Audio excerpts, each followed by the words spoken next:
Hello dear student, कैसे हैं आप सभी लोग। होपफुली अच्छे होंगे, मस्त होंगे, जबरदस्त होंगे। ठीक है, आज मैं आप लोगों के लिए लेके आ गया हूँ मेडिसिनल केमिस्ट्री और फार्माकोलॉजी। ठीक है, जो student B pharm fourth semester में है, ठीक है, मेडिसिनल केमिस्ट्री और फार्माकोलॉजी से रिलेटेड चीज़ों को लेकर डर रहे हैं कि क्या क्वेश्चन आएगा, कैसे हम लिखेंगे। ठीक है, कैसे दोनों सब्जेक्ट पढ़े, पहली बार आया है बी फार्म फोर्थ सेमेस्टर में। ठीक है, तो ये सब सारी परेशानियां मैं आप लोगों के लिए दूर कर दिया हूँ। ठीक है, आपके लिए मैं कुछ इंपॉर्टेंट टॉपिक लेके आ गया हूँ जो आपको पढ़ लेना है, जो आपको दोनों सब्जेक्ट में काम आएगा, और क्या क्या चीजें पढ़ना है जिससे आपका क्लियर हो जाएगा। और इतना तो है कि ये टॉपिक अगर आप पढ़ लेते हैं तो आपके फाइनल एग्जाम में एटलीस्ट 30 to 35 मार्क्स यहीं से क्वेश्चन पूछे जाएंगे। ठीक है, यही आपके 5-6 टॉपिक से जो है आपका अराउंड 30 to 40 मार्क्स आपके पूछे जाएंगे। ठीक है, यानी पासिंग मार्क्स आपको यहीं से आ जाएगा। ठीक है, तो चलिए हम बात करते हैं ऐसे कौन से टॉपिक हैं, ठीक है, जिसको हम लोग दोनों सब्जेक्ट में कंबाइन एक साथ लेकर पढ़ सकते हैं। ठीक है, तो सबसे पहले अगर मैं बात करूं तो हमारा सिंपैथोमेमेटिक एजेंट और सिंपैथोलाइटिक एजेंट। ठीक है, सिंपैथोमेमेटिक और सिंपैथोलाइटिक फार्माकोलॉजी में भी है और हमें कहाँ है, मेडिसिनल केमिस्ट्री में भी है। ठीक है, नेक्स्ट हमारा सेकंड जो टॉपिक है पारासिम्पैथोमेमेटिक पारासिम्पैथोलाइटिक एजेंट है। क्लियर, ये दो टॉपिक हो गया। हाँ, कोलॉजी में ये दोनों टॉपिक शॉर्ट में है, बट कभी कभी इन दोनों का क्लासिफिकेशन आपका आ जाता है, तो वो आपने ऑलरेडी मेडिसिनल केमिस्ट्री में पढ़ रखा है। अब मैं आगे आपको बताऊंगा कि आप लोग जो है इसके अंदर क्या क्या चीजें लिख सकते हैं। ठीक है, तीसरा टॉपिक है हमारा, ठीक है, सेडेटिव हिप्नोटिक्स। ठीक है, नेक्स्ट आपका जो टॉपिक आएगा वो है एंटी साइकोटिक एजेंट। ठीक है, फिर आपका जो टॉपिक आएगा एंटी इपिलेप्टिक। ठीक है, नेक्स्ट आपका टॉपिक है जनरल एनेस्थेटिक। ठीक है, नेक्स्ट आपका है ऑपवाइड एनाल्जेसिक एंड ऑपवाइड एंटागोनिस्ट। ठीक है, और लास्ट है आपका अल्कोहल। यानी ये जो टोटल आपके 7 टॉपिक है, ये सातों टॉपिक आपका कोलॉजी में भी है और मेडिसिनल केमिस्ट्री में भी है।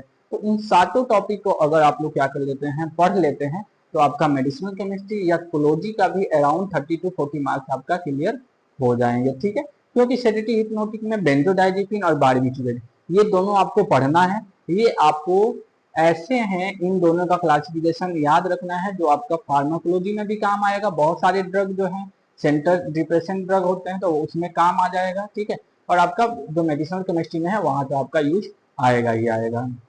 ठीक है, तो ये सातों टॉपिक था। चलिए मैं दोबारा बता देता हूँ, sympathomimetic sympatholytic parasympathomimetic parasympatholytic sedative hypnotic antipsychotic, ठीक है, general anaesthesia antiepileptic opioid analgesic and opioid antagonist, और लास्ट है हमारा अल्कोहल। ठीक है, अल्कोहल बेसिकली हमारा सेडेटिव हिप्नोटिक के क्लासिफिकेशन में भी है, और यहाँ हमारा फार्माकोलॉजी में ऑलरेडी अल्कोहल दिया हुआ है। ठीक है, अब आइए, अब हम बात करते हैं कि अब इसके अंदर क्या क्या पढ़ना है। तो मैं आपको हेडिंग बता रहा हूँ क्या क्या पढ़ना है। तो सबसे पहले इंट्रोडक्शन पढ़ लेना है। ठीक है, फिर आपको क्लासिफिकेशन पढ़ लेना है। अब क्लासिफिकेशन ध्यान रखिएगा, जो स्टूडेंट को थोड़ा सा पेजेस भी फिल करने हैं, तो क्लासिफिकेशन क्या कीजिए, आप 3 आधार पे बांट लीजिए। क्योंकि क्लासिफिकेशन क्या होता है, ज्यादा बच्चे बोलने से इतने सारे ड्रग है मुझे नाम नहीं याद हो रहे हैं, तो आप क्या कीजिए, लगभग ये 3 बेस बांधिए और 2-2 ड्रग का एटलीस्ट नाम आप लोग याद कर लीजिए। तो 3 base on mechanism of action, base on chemical structure, base on duration of action. ठीक है, मैकेनिज्म के आधार पे, स्ट्रक्चर के आधार पे 2 स्ट्रक्चर बना लेना है, और ड्यूरेशन के आधार पे short acting, ultra short acting और हमारा लॉन्ग एक्टिंग याद रखना है, और उसके अंदर 2-2 ड्रग दे देना है। नेक्स्ट आपका है मैकेनिज्म ऑफ एक्शन।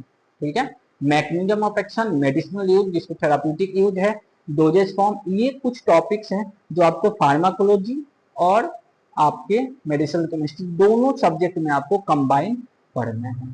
ठीक है, अब इसके अलावा अगर मेडिसिनल केमिस्ट्री की बात करूं, तो मेडिसिनल केमिस्ट्री में जो है क्लासिफिकेशन, बाकी 2 चीजें, इंट्रोडक्शन तो पढ़ना ही है, लेकिन साथ में आपका मेडिसिनल केमिस्ट्री में एक्स्ट्रा 2 चीजें जो पढ़ना है वो है आपका सार और सिंथेसिस। ठीक है, सार यानी स्ट्रक्चर एक्टिविटी रिलेशनशिप हो गया, और आपका नेक्स्ट सिंथेसिस, ये आपको मेडिसिनल केमिस्ट्री में एक्स्ट्रा पढ़ना है। ठीक है, तो आपको ऑलरेडी मैं अपने यूट्यूब चैनल पे, ठीक है, सार से रिलेटेड और सिंथेसिस से रिलेटेड वीडियो बना रखा हूँ, और उसका पीडीएफ भी अवेलेबल है। ठीक है, आप लोग जाके वहां से देख सकते हैं। ठीक है, मैंने 9 सार को एक पास और टोटल 21 सिंथेसिस को एक पास में आपको एक पीडीएफ में रख दिया हूँ, ठीक है। नेक्स्ट अब क्लोजी की बात करें तो क्लोजी में मैकेनिज्म ऑफ एक्शन हो गया, इंट्रोडक्शन हो गया, क्लासिफिकेशन हो गया, उसके अलावा फार्माकोलॉजिकल एक्टिविटी हो गई, ठीक है, हमारा फार्माकोकाइनेटिक हो गया, एडवर्स इफेक्ट हो गया, साइड इफेक्ट हो गया, हमारा कंट्रा इंडिकेशन हो गया, ठीक है। तो ये सब कुछ इंपॉर्टेंट पॉइंट्स है जो आप लोग फार्माकोलॉजी में लिख सकते हैं, ठीक है। तो देखिए ये 5 जो 7 टॉपिक हैं आपके, ये सातों टॉपिक अगर आप पढ़ लेते हैं तो ये आपके फार्माकोलॉजी और मेडिसिनल केमिस्ट्री दोनों में आएगा। मैंने पॉइंट भी बता दिया है कि हाँ ये जो टॉपिक है, ठीक है, इसमें क्या क्या पढ़ना है, तो ये टोटल चीज पढ़ लेना है, introduction, classification, mechanism of action, ठीक है।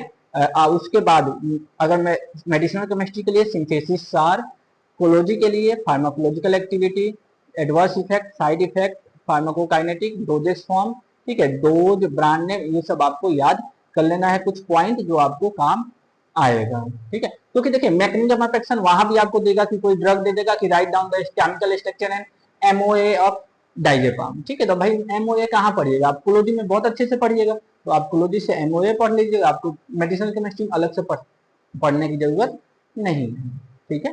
तो आपको होपफुली समझ में आया होगा और आपके लिए ये दोनों सब्जेक्ट आसान बन गया।